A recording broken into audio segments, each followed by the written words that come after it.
En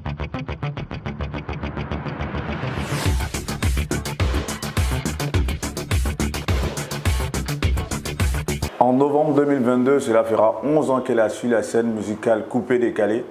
C'est l'une des artistes les plus productives, en tout cas, de ce registre musical qui, depuis maintenant 20 ans, on va dire, berce la jeunesse ivoirienne. Elle a plusieurs pseudonymes, à l'instar du regretté DJ Arafat. Vous connaissez Vivi Marley, Méchant, La Patrona.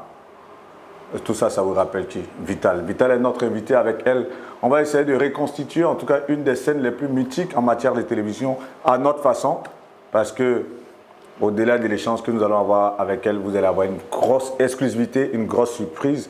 Et ce sera sur le plateau d'Actu People. Mais bien avant, notre invité est là. Vivi Marley. Oui. Toujours aussi charmante. Merci, Guillaume. On sent que là, en ce moment, tu bouillonnes, on va dire, d'imagination, de fertilité créatrice. Ça vient comment tout ça? Ben, c'est l'inspiration, hein, ça vient comme ça de partout, du vécu, de tout ce qu'on voit. Voilà. L'inspiration, ça vient de partout. Tu peux sous la douche, ça vient. Quand tu dormis, ça vient. C'est comme ça. Tu as commencé tout timidement, on va dire il y a aujourd'hui plus de 10 ans, forcément, oui. Et tu es encore dans l'arène. Tu es l'une des artistes féminines qu'on ne veut pas à l'heure actuelle, en tout cas les plus productives. Oui. Quel est ton commentaire sur cet état des faits? Ben, je suis très satisfaite de celle que je suis aujourd'hui dans le monde du showbiz. Ouais, c'était vraiment pas évident. Hein. Voilà. Pour toutes ces personnes qui connaissent mes débuts. Voilà. Même moi-même, je ne croyais pas en moi. Ouais. Mais aujourd'hui, je suis fière de moi. Et je sais que je vais arriver loin. Pourquoi est-ce que tu ne croyais pas en toi lorsque tu venais sur la scène musicale? Ben, tu sais, moi, je venais en tant que chanteuse. Alors que moi-même, ma base, c'est la danse. Voilà, la danse, c'est un peu... c'est tout pour moi, en fait. Voilà, donc... mais j'aimais bien chanter et tout ça. Mais je n'étais pas préparée pour ça, en fait, tu vois. Et donc, quand je venais, j'ai trouvé quand même le milieu était un peu... Tu vois, c'était un peu serré. Et donc, j'ai dit, là où je m'en vais, là, est-ce que ça va bien se passer? Tu es danseuse. Tu es dans ton village, tu es venue à Abidjan, tu es danseuse. Tu dis, tu viens chanter. Est-ce que ça va bien se passer? Je ne connais personne dans le showbiz. Je n'ai pas mes parents ici. Donc, c'était vraiment compliqué. Donc, avec la volonté et puis la grâce de Dieu, voilà, j'ai réussi à être là où je suis aujourd'hui.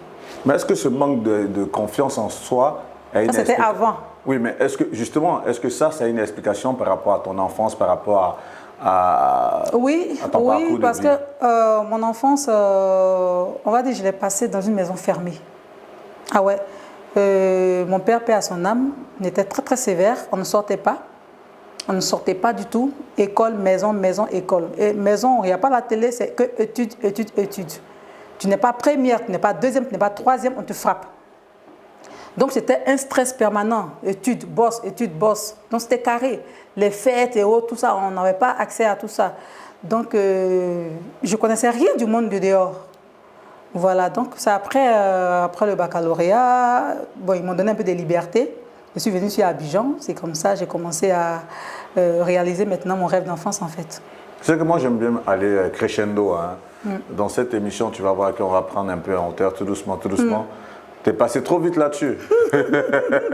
Moi ça m'intéresse, ce petit côté où papa il vous prive de liberté quelque part. Ça se passe où? Dans quelle ville, dans quel village? On peut déjà faire un peu le tour de la Côte d'Ivoire. Ouais. Ben, on a commencé à Yamoussoukro, là où je suis née. J'ai fait la maternelle là-bas. Ensuite, à Yamoussoukro, la ville même? Mon père, il était un professeur. Un professeur, donc les professeurs, on les affectait. De quelle matière? Sciences de la vie et de la terre, SVT. SVT, ouais. Ok. Donc on a fait Yamoussoukro, après Boisflé. Après Boisflé, nous sommes partis à Bouna Béomi, Béomi Botro. Botro, nous sommes revenus à Yamoussoukro. Nous sommes repartis encore à Boisflé. Et après, il est revenu à Yamoussoukro. C'est là, malheureusement, voilà, il est parti. Ok. Donc, tu es né à Yamoussoukro, dans la ville de Yamoussoukro. Yamoussoukro, oui, dans la ville même. Tu as fait ta maternelle, petite section, grande section, oui, CP1. Tout ça à Yamoussoukro. CP1, je l'ai fait à Boisflé. CP1 jusqu'à la classe de C2. C2 à Boisflé. J'étais à l'école catholique de Boisflé. J'ai fait aussi l'école EPP Biaka Bouda 4. Et puis après, nous sommes partis, comme je vous l'ai dit, à Bouna, où j'ai fait la classe de CM1, CM2, où j'ai eu l'entrée en 6e et tout. Et la classe de 6e, on était à Béomi. Béomi, j'ai fait 6e. Non, Botro. De Bouna, nous sommes partis à Botro. J'ai fait la classe de 6e, 5e, 4e. J'ai eu mon BPC là et m'a orienté à Béomi. Et chaque fois que moi je bouge aussi, mon père aussi il bouge. Parce qu'il ne veut pas que je sorte. Donc si moi, on m'affecte, lui aussi, il va là-bas. Donc c'était comme ça. Vu que papa lui prenait l'excellence, toi tu étais quel genre d'élève? Une élève brillante, une élève moyenne? Très très bonne élève. Ah, t'es moyenne? J'étais toujours en première et troisième, 14 de moyenne, mais j'étais boussière. Ah ouais? J'étais boussière. Tu excellais dans quelle matière? Et j'avais pas intérêt à perdre ma bourse. Et tu excellais dans quelle matière? Un peu partout, hein, on va dire quoi. Mathématiques, vraiment, c'est ma bête noire, mais je me débrouillais quand même, parce que c'est gare à moi. Alors, histoire, français, sciences de la vie, évidemment. Et puis, EPS aussi. Ouais, un peu de tout ça. Hein. Beaucoup sportif. Art plastique aussi, tout ça. Super. Vous étiez combien d'enfants? Vous êtes combien d'enfants? Côté paternel, qui viviez ensemble à la maison? Oui. Les enfants, on n'était pas nombreux, nous qui étions avec papa, parce que les autres enfants étaient avec leur maman, c'est les enseignants. Hein. À la maison, on va dire, on était combien? Papa, il avait combien on était 4 ou 5. Papa, il avait combien de femmes? À la maison, celle qui était là, il y avait une seule femme à la maison. C'est après, il y a une deuxième qui est venue. C'était votre maman qui était là? Donc j'ai grandi avec 2 mamans. Mais celle qui était à la maison, c'était ta maman? Non, ou pas ma maman. La maman de 2 de mes frères. Ok. Et en qui aussi n'est plus de ce monde, paix à son âme. Et en ce moment, elle était où? Ma mère, elle est décédée quand j'étais en classe de 4e. Ah ouais. Et après, du coup, papa a dû jouer un peu le rôle de père et mère? Oui, depuis petite même, j'ai été élevée par mon papa en fait. Je ne sais pas ce qui s'est passé en eux, mais quand j'étais petite, je me suis retrouvée dans les bras de mon papa. C'est lui qui me donnait mon bain, qui s'occupait de moi. Partout, il partait, j'étais un peu comme son sac à main. Même quand il va donner des cours, quand j'étais encore petite, il me faisait asseoir au fond de la classe, il faisait ses cours, quand il finissait, on partait. Quand il venait en ville ici à Abidjan pour venir prendre son argent, son salaire, je venais avec lui, j'étais partout avec lui. Donc l'amour maternel, en vrai, je ne l'ai pas connu. J'ai connu l'amour paternel, c'est ce qui fait que je suis un peu dure souvent. Ah ouais. Waouh. C'est vrai que j'aime bien poser cette question souvent et tu m'as dévancé un peu de savoir que lorsqu'on grandit avec papa comme ça, quelque part, forcément, on n'a pas la même manière d'évoluer qu'un enfant un enfant qui est dans une famille où il y a papa, maman, c'est différent. Mais souvent, c'est bon. C'est bon dans quel sens? Moi, ça m'a forgé. Hein. Si j'avais grandi auprès des mamans, je ne pense pas que j'allais être aussi forte que je suis aujourd'hui dans ce monde de la musique. Ah ouais. Si tu n'as pas un mental d'acier, tu ne peux pas. Hein. On va arriver au monde musical. Parce que mine de rien aussi, quand même, on voit certaines de tes émotions dans ce monde, clairement. Bien sûr. Mais avec papa, tu t'es forgé et tu as pu avoir le baccalauréat. Après le baccalauréat, tu continues à l'université ou bien dans une non, il faut quoi ça? La danse. Moi, mon rêve, c'était de danser. Danse. Donc, quelle a été la réaction de ton père de savoir qu'après le bac... Jamais il était d'accord. Jamais il était d'accord. Donc, comme je suis venue à Abidjan, j'avais une petite liberté parce que j'étais chez une cousine ici. Elle aussi elle ne me surveillait pas en tant qu'était. Donc, voilà, j'avais une petite ouverture. Donc, c'est là que... En fait, moi, j'ai eu une chance, en fait. Quand je suis arrivée à Abidjan, la première semaine, c'est là que la diva Aïcha Koné, maman Aïcha Koné, a lancé le casting d'un journal de la place. J'achetais beaucoup les journaux en ce moment. Et quand j'ai vu ça, j'ai contacté, on m'a indiqué la maison, je suis partie. Dans la même semaine, on a fait le casting, j'ai été retenue. Et c'est comme ça que c'est parti. En fait, ça a été rapide. Mais ce n'était pas quand même choquant pour un père qui a voulu donner une éducation, on va dire, scolaire à son enfant, de savoir que tu obtiens le bac et du jour au lendemain, tu laisses le bac pour aller danser? En fait, mon père... Tu as fait quoi, un bac A, un bac... Bac A. Et tu t'es même pas inscrite à l'université? J'ai fait quoi ça? Oh. En fait, je suis le genre de personne qui n'aime pas rester sur place. J'aime beaucoup bouger. Donc, tu imagines, moi, mon papa, il voulait que je sois dans la communication. Mais, tu sais, moi, travailler dans un bureau en plein temps, je n'ai pas cette force-là. moi, je veux beaucoup bouger. Je peux avoir un bureau, mais pas rester là comme une secrétaire, tu es assise là matin, soir, je ne peux pas. Je vais être malade. Il faut que je sois. Je suis la personne qui doit beaucoup bouger en fait. Là, c'est dans ton évolution que tu te découvres ainsi maintenant. Non, depuis toujours. Mais adolescente, quand même, tu as dû avoir le bac peut-être entre 18 et 19 ans, je suppose. Mais à 18-19 ans, quand tu as le bac comme ça, que tu veux t'émanciper parce que tu n'es plus sous la tutelle de papa en griffe, vu que tu es à Abidjan, quelle est sa réaction, lui, de savoir que tu te mets dans une carrière de danseuse? Mais il aime ça, comment il est à Abidjan, et puis il me fait quoi? Il m'a battu son mot au téléphone, c'est tout. Voilà. Il n'est pas venu chercher à te raisonner rien? Ah non, il n'a pas fait cela. Il est resté là-bas parce que... pourquoi il est resté là-bas? Il était occupé à autre chose. Comme quoi? Je ne vais pas rentrer dans les détails, mais c'était des biens de famille. Voilà, donc il était là-bas pour ça. Donc il n'avait plus trop la tête sur nous, en fait. Ah, il voulait gérer, enfin, il y avait un héritage familial. Voilà, il y avait un héritage familial. Voilà, donc... Il fallait qu'il se concentre sur ça, que de se concentrer il y avait un gros litige, il y avait un gros litige dessus. C'est vraiment sérieux qui est devenu sur Vital. Qu'est-ce que Nadège est en train de faire à Abidjan? Et donc Nadège, Bomisso. Mais après, quand j'ai commencé mes premiers voyages hors de la Côte d'Ivoire avec la diva Aïcha Koné, il a commencé maintenant à croire un peu en moi, quoi. Sinon, il se disait, toi, tu allais faire quoi là-bas? Musique, ça là, c'est pour les prostituées, c'est pour les djandjou. Vous connaissez les gens, hein? Quand ils entendent showbiz, prostitution, djandjou, tout ça. Donc, il a commencé à me voir voyager auprès de la diva, chanter devant le président Oumar Bongo, devant le président Gbagbo, tout ça, que je envoie les photos. Il était fier de moi. Il dit, hé, c'est ma fille, hein? C'est ma fille. Ah! Voilà. Cette carrière de danseuse, on en parle dans les moindres détails.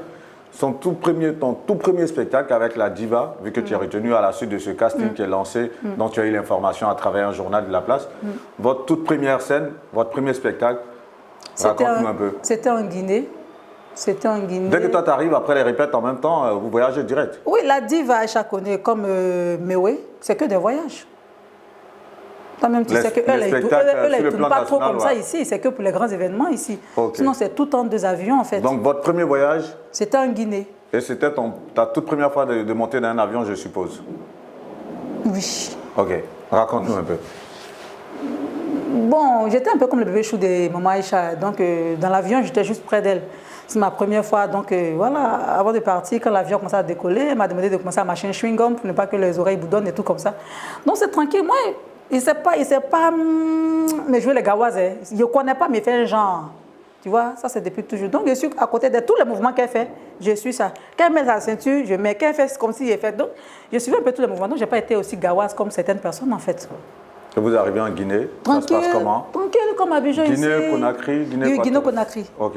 Voilà, comme ici à Abidjan, on était déjà préparé à ça. C'est les chambres d'hôtel, je dormais avec elle. Je dormais avec elle et puis voilà. Répétition, c'était toujours en live avec elle. Donc on finit la répétition, on va tous ensemble, on finit, on retourne à l'hôtel. On faisait tout avec elle. Donc je ne sortais pas sans elle. Donc, vous êtes resté combien de temps? Avec Aïcha Koné. Non, lors de ce voyage en Guinée. Ah non, je ne peux pas me rappeler de tout ça. Mais c'était des brefs voyages. C'était les choses de week-end. 3-4 jours. Où on a duré un peu, ça c'était au Gabon. Pour un premier voyage, pour une danseuse comme toi, il y a eu un fait quand même qui a dû te marquer lors de ce voyage, de se dire, c'est la première fois que je sors hors de mon pays. C'est le plaisir de monter dans un avion. Bon, au-delà de ça, lors de vos prestations, lors des visites ou bien des sorties médiatiques, il n'y a pas eu un fait qui t'a marqué? Pas vraiment, parce que c'est les mêmes êtres humains qui sont là-bas. C'est la même chose que j'ai l'habitude de voir ici. Tu ne t'es pas impressionné outre mesure quelque part, on va dire ça comme ça? Non. Tu dois avoir quel âge lorsque tu as commencé à danser avec la diva? 22, 23? Non. Parce que c'est juste après le bac, tu n'as même pas mis du temps, et tu as commencé à danser avec elle. Donc tu as dû commencer toute jeune. 19 ou 20, je ne sais plus. 19 ou 20, quelque chose comme 20, 21. Je sais et à 20 ans, tu es non, 19 ou 20, quelque chose comme ça. Et à cet âge, tu as cette sérénité? J'ai fait 2002 à 2003 avec elle. Ok.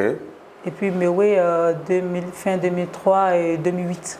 Qu'est-ce qui fait justement que tu pars, vu que tu es resté juste, je crois, 1 an ou 2 avec la diva, qu'est-ce qui fait que tu pars de chez elle? Elle qui t'a donné ta première chance de danseuse. Ah, en fait, c'est pas comme si j'avais programmé partir. J'ai eu ce qu'on appelle appendice. C'est ça, appendice. Ouais. Voilà, c'est ce côté non. Appendicite. Appendicite, voilà. On était au Gabon, c'est là-bas que je commençais à sentir le mal. Et quand nous sommes arrivés, elle a demandé que j'aille voir un médecin. Je suis allée voir et puis on m'a dit que c'était plein, comme ils disent. Il fallait enlever. Donc, je me suis fait opérer et tout ça. Et quand j'ai fini l'opération, 3 mois après, j'ai fait des petits gombos de gauche à droite, dans les bars, nightclubs, on me louait pour venir danser. Au Gabon ou ici? Non, ici en Côte d'Ivoire, puisque j'étais opérée ici. J'ai supporté le mal là-bas. Et tu es rentrée après l'opération? On a fait l'opération. Et 3 mois après, je me sentais en forme. Donc, je fais des petits gombos à gauche, à droite. Et quand j'ai vu que j'étais vraiment prête pour danser, je suis allée la revoir. Elle dit, ah maman, ça va, je peux continuer. Je peux commencer la danse. Elle avait peur. Elle dit, ah, on t'a déchiré, on t'a cousu, il ne faut pas te tomber sur scène ici. Donc, elle m'a donné encore 3 mois de plus encore pour bien me soigner. Donc, ça me donne de la paresse. Parce que je suis à la maison, je ne bouge pas et tout ça, c'est comme ça. Et les 6 mois après, en temps, je travaille avec Claude Romy, Myriam Fatim, MAM. Voilà, j'étais avec ceux-là, j'ai bossé avec eux un peu. Et les 6 mois après, je suis repartie là-bas, la voir. Elle avait toujours peur. Donc, du coup, j'ai été remplacée là-bas. Mais elle m'a intégrée quand même dans le groupe, mais quand elle voyageait, elle était plus privilégiée. Les voyages, je restais. Donc, Dieu merci pour moi, j'ai eu aussi le casting d'Emewe. Donc, je lui ai demandé la permission. Je dis, ah maman, voilà, comme l'autre côté, on dit, il manque une fille, alors qu'ici, il y en a plusieurs. Est-ce que je peux partir? Je lui ai demandé la permission. Elle m'a dit, vas-y, si tu vois, c'est bizarre, tu peux revenir. Et c'est quand je suis partie, ça s'est bien passé. Parfait. Avant de parler de l'aventure avec Mewe, petite question rapidement avec Aïcha Koné. Ton tout premier cachet en tant que danseuse? Ça va bien. C'est combien? Non, mais parce avec que... la diva, en Côte d'Ivoire, c'était 12 000. 12 000 francs CFA? 12 000, mais quand on prend l'avion, c'est 50 000, 50, 55, ça dépend. Par date ou par prestation? Par prestation. C'est-à-dire, si vous arrivez en Guinée-Conakry, que vous avez 2 prestations, ça vous fait 100 000 francs CFA? C'est ça. Et ici, pour tout ce qui est spectacle, 12 000 francs CFA? 12 000. Ok, tu quittes dans cette atmosphère, tu arrives chez Mewe, à la suite toujours d'un casting. Qu'est-ce qui te fait dire, voilà, tu es là, c'est vrai que tu as vu l'annonce, quelque part, dans un journal encore? Oui, non, là c'est un coup de fil. Un coup de fil? Oui, il y a une collègue danseuse qui m'a appelé et dit, ah, il y a casting chez Mewe, ça t'intéresse, mais il faut mémoriser au moins 30 ballets en une semaine, un truc comme ça. Tu peux? J'ai dit, oui, je peux. Et c'est comme ça que je suis partie. Il y avait d'autres filles là-bas. Et puis on a bossé. On nous a donné le temps de bosser avec l'ancienne là. Et après on a fait le casting. Et j'ai été la seule retenue. Non, c'est combien de filles? Non, mais il fallait une. C'est une fille qu'il fallait prendre. Donc un casting, c'est pas une seule personne. Il faut au moins plusieurs personnes. Bien entendu, ouais. Toutes les filles la dansent et tu prends maintenant celle qui te sied. Et vous étiez combien comme ça pour ce casting? Une dizaine, 4, vingtaine? Non, 4 ou 5, non. 4 ou 5? Sur les 4, tu as été retenu? Oui. Selon toi, qu'est-ce qui a fait quand on t'a retenu? Tu avais quoi? De beaux déhanchés? Tu avais le sourire lorsque tu esquissais des pas de danse? Ou tu as emmené de nouveaux pas? Ou bien c'était quoi? La gestuelle? C'est que la chorégraphie qu'on m'a montré que j'ai répété. Exécuté, tout simplement. Voilà. Tu sais, moi, sur scène, c'est une autre personne. Hein. Et moi, quand je suis en train de danser, c'est une autre personne que tu vois. Il y a la joie. Il y a... Je te donne, toi qui me regardes, je te donne l'envie de me regarder, en fait. C'est ça. Et puis, il y a l'énergie que je dégage, en fait. Et puis, il y a le corps qui va avec. Il y a la silhouette qui va avec. Il y a tout qui va avec. C'est tout ça qui a joué à ma faveur. Et tu restes avec Mewe pendant combien de temps? Ah, mais oui, j'ai dû un peu, non. 2003 jusqu'à 2008.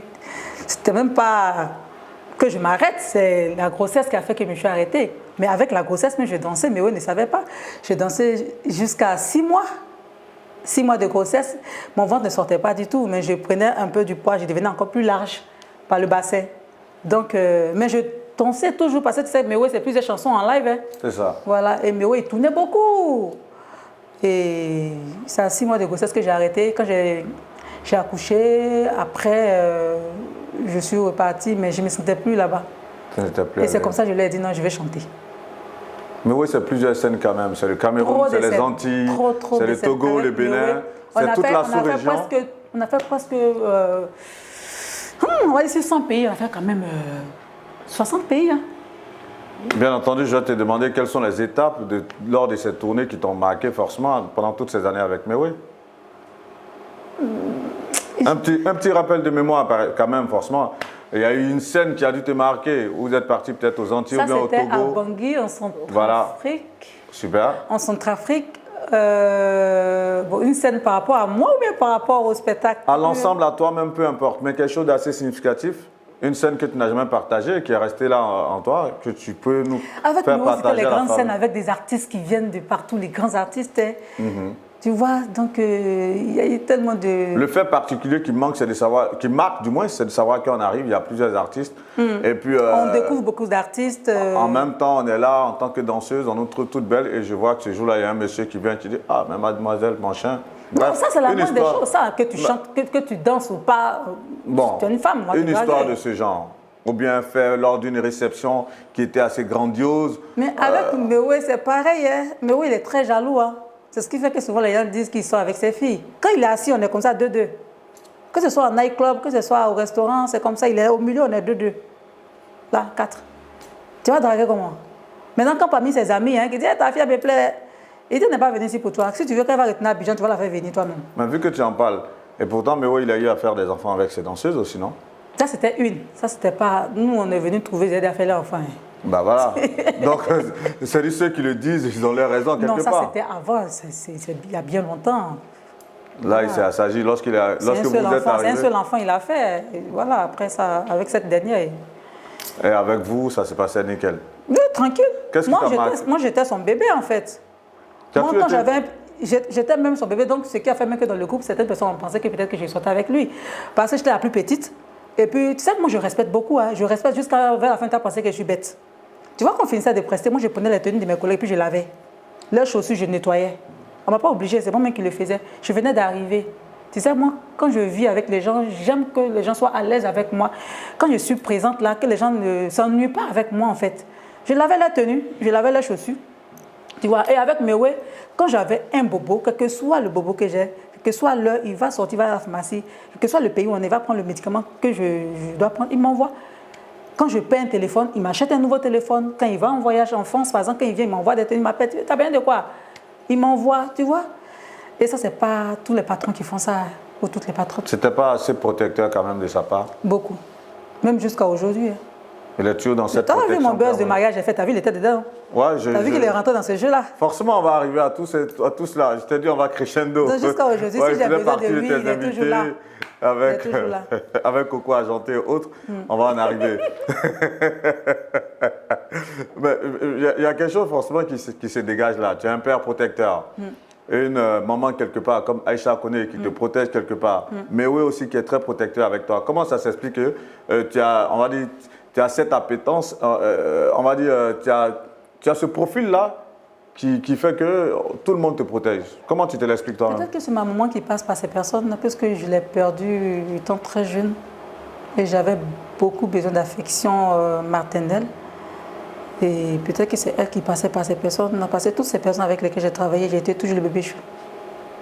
Mais vu que tu n'as pas vécu avec ta maman, excuse-moi, mais je suppose que vu que vous n'avez pas vécu ensemble, son absence n'a pas dû quand même te marquer parce que tu n'étais pas habitué à elle, forcément, non? Je la voyais rarement. C'est-à-dire que quand mon papa m'a pris petite, il m'envoyait vers ma maman, elle était à Abidjan ici.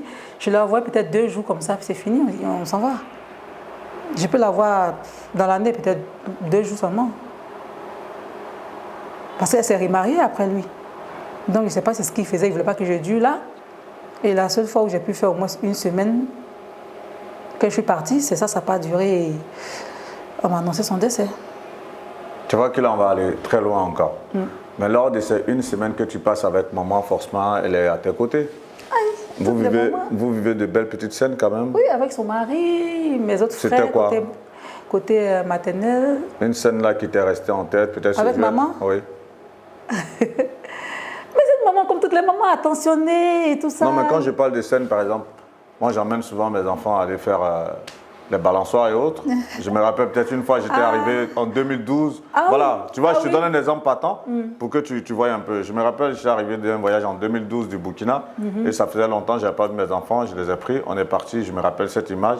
J'ai encore les photos où le petit garçon il dansait, sa petite sœur était un peu en haut. Une petite scène comme ça que tu as dû vivre avec maman, elle t'a emmené peut-être quelque part à un glacier que tu peux nous relater. Au grand marché d'Abobo là. Ah ouais, en son temps là, elle m'a envoyé là-bas une fois. Et puis, elle m'a acheté quelques vêtements du marché, là. Et puis, quoi encore, où elle habitait, elle a mis une table, là, où elle vendait lait en poudre, là. Lait en poudre, baobab, couscous, les trucs comme ça, les toffis, les petits trucs, là. Que moi, je devais vendre ça pour elle. Donc, elle a déposé, j'ai passé mon temps à la payer, à voler. Si on peut le dire ainsi, hein. On est devant, comment il l'appelait là. Tu vois un peu, non? Il faut goûter Ce quand genre même de le choses-là. produit Voilà. pour Et puis voir. de temps en temps, je l'accompagnais à l'église parce qu'elle était beaucoup croyante. Beaucoup. Évangélique, catholique? Évangélique. L'église s'appelait Œuvre Mission Baptiste, quelque chose comme ça. Ouais, ça doit être l'église baptiste, méthodiste, un truc de ce genre. On appelle ça Œuvre Mission Baptiste, quelque chose comme ça. Méthodiste. Parfait. Toujours est-il que tu t'es épanouie en tant que danseuse et du jour au lendemain, après l'accouchement, tu t'es dit non, il faut que je fasse le grand bond. Parce que j'avais pris du poids et puis bon, j'avais perdu un peu les pas des danses. La mise en forme me demandait trop de choses. Donc, c'est quand elle est devenue mince comme ça. Cet enfant, on en parle puisque aujourd'hui il est sur la scène, je suppose. Comment tu as vécu sa grossesse, ton fils? Mais tranquillement, comme je te l'ai dit, j'ai fait 6 mois avec en train de danser, je n'ai pas eu de problème. Donc voilà, c'est un enfant béni, tout s'est bien passé, tranquillement. Lorsque tu le vois grandir, ses premiers pas, Ah, ça fait plaisir. Hein. C'est la grande joie d'un parent, d'une maman surtout, de voir le fruit de ses entrailles, faire les 4 pattes, marcher, apprendre à parler. Voilà. Il était quel genre d'enfant? Turbulent, calme, réservé? Un enfant normal, petit bandit, mais pas trop bandit. Voilà, mais un enfant normal. Tu vivais avec son père? Non. Pourquoi? Aïe, c'est forcé. Non, au-delà de ce que ce ne soit pas forcé, il y a une raison à cela quand même. Non, son papa n'était pas en Côte d'Ivoire. Bon, il n'est pas en Côte d'Ivoire, c'est pas un Ivoirien. Il était dans son pays là-bas. Ah, il est de quel pays? Tu sais, il faut laisser. Non, je ne sais pas. Guillaume, tu sais. Non, pour te dire vrai. La Guinée-Conakry. Ben voilà, pour dire vrai, je ne sais pas. Sincèrement, je découvre comme tout le monde. Peut-être que tu en as déjà parlé sur un plateau télé? Oui, je pense. Bah, je n'ai pas suivi cette émission malheureusement. Les gens le savent. Ah, ok. Et c'est comment vous vous êtes rencontrés du coup alors vu que... un voyage, on va rentrer dans ces détails, on va passer à autre chose. Non, c'est intéressant. C'est pour toutes ces choses qu'on est là. Lors d'un voyage avec la diva Chakoné, voilà. En Guinée. En Guinée. Donc tu as trouvé l'amour en Guinée-Conakry puisque vous avez eu à faire plusieurs périples quand même dans ce pays. Et vu que vous duriez forcément 1 semaine, 2 semaines, l'amour est venu comme ça. Il t'a dragué comment? C'est quoi? Il t'a dit quoi comme mot? Non, je ne rentrerai pas dans ça. Mais pourquoi? Non, ça ne m'intéresse pas. Tu n'as pas aimé cette période de ta vie? Pourquoi? J'ai un enfant aujourd'hui avec ce monsieur. Pourquoi je vais dire que je n'ai pas aimé cette période de ma vie? Mais je n'ai pas en parler. Vous avez de bons rapports? Oui. Ça se passe super bien. Tranquille, il s'occupe de son enfant, tranquille. On cause, on parle de l'enfant, tout et tout. Ça va. Parfait. Après sa naissance, tu démarres la carrière musicale. Oui. C'est quoi qui te fait le tilt? C'est vrai que tu l'as dit tout à l'heure au départ, tu n'avais pas cette confiance. Je te dis, bon, je vais aller maintenant sur la scène, alors que moi, j'ai toujours été en backstage, quelque part, derrière les artistes. Oui. Aujourd'hui, je suis en front-off. Là. Je me disais que j'allais apporter un plus à ma façon, ce qui va beaucoup attirer les gens et puis faire parler de moi un peu et m'imposer facilement. Mais la décision, tu la prends comment? Elle vient de quoi? Naturellement. Ok, un matin, tu te lèves, tu dis, je vais en studio, c'est ça? Oui, je dis, je vais chanter. Et puis, je demandais l'avis des gens. Et puis, en plus, avec l'avènement du coupé décalé, c'était plus facile. Avant, les gens ne chantaient pas. Les gens du coupé décalé, là. C'était des trucs de boucan. Voilà, ça parle. Les filles, là, disent 2 phrases. Les garçons, là, font des animations. Tu viens, tu tournes terrain, tu mets les chaînes, beaucoup à tout. J'ai dit, mais ça, on peut faire ça. Quand tu parles de ça, tu parles de qui? Mati Dola? Alors, quand je suis entrée en 2011, il y avait Clébay qui était là. Il y avait Ami Sarah qui était là. Mati Dola, oui, Mati Dola était là. Shola Shaina était là. Shola Bobaraba. Il y avait qui encore? Il y avait beaucoup d'artistes qui étaient là quand même. Après, il y a eu Patience Bemba, mais quoi? Ouais, c'est ça. La Congolaise là, qui est venue là. Il y a eu une autre encore Congolaise. Et puis il y avait aussi la Togolaise là, malheureusement, qui est décédée.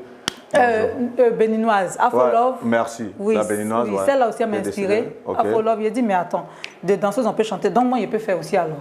Parce qu'elle était danseuse à la base, Afro-Love. C'est ça, tout à fait. Voilà. Ouais. Et c'est comme ça. J'ai dit, je vais jouer un peu sur mes accessoires. Tu as eu recours à un producteur ou bien c'est toi-même qui te produis pour Non, moi-même. Toi-même? Oui. Pour ton premier single, c'est toi-même? Oui, c'est moi-même. Et tu le fais avec quel arrangeur déjà? Avec Champi Kilo, mon premier single. Champi Kilo featuring DJ Mix des Bordeaux, Nikonfa. C'est comme ça commence. Boum. C'est dans l'arène. Et j'ai commencé comme ça. Je me suis trouvé un petit manager là qui me faisait tourner, les promos par-ci par-là. Comme ça, au fur et à mesure, jusqu'à ce que je croise Kanté Faro en 2013. 2012-2013, par là. 2012-2013. Parfait. Ce qui est intéressant, là, on est en train de monter. Hein? Champion Kilo, Kanté Faro, manager, arrangeur, tout ça. Tu commences